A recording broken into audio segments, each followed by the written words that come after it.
నీ నీ వస్త్రాలంకరణ అందరి కళ్ళు నీ వైపుకు తీసుకోవడం కోసం అయితే నిన్ను నువ్వు పరీక్షించుకోవాలి. ఈ రూల్ ఒక్కసారి, ఈ నియమం ఒక్కసారి ఆలోచించండి. అందరి కళ్ళు నా మీద ఉండాలి అన్న ఆలోచనతో వస్త్రాలంకరణ నువ్వు చేసుకుంటే నిన్ను నువ్వు పరీక్షించుకోవాలి. ఒకసారి నీ వైఖరిని ఒకసారి పరీక్షించుకోవాలి. ఇది కేవలం స్త్రీలకే కాదు, పురుషులకు కూడా, ఎవరికైనా. అలాగే నా భర్తకు నేను అందంగా కనిపించాలి అన్న వైఖరితో నువ్వు వస్త్రాలంకరణ చేసుకోవడంలో ఏ తప్పు లేదు. అలా చేసుకోవాలి.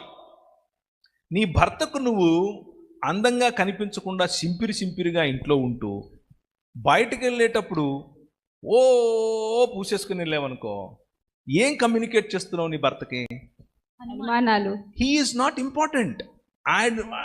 నువ్వు కాదు నాకు ప్రధానం, మిగిలిన వాళ్ళందరూ నన్ను చూడాలి, అది నా ప్రాధాన్యత అని చెప్తున్నావు. అక్కడ వైఖరిని మార్చుకోవాలి.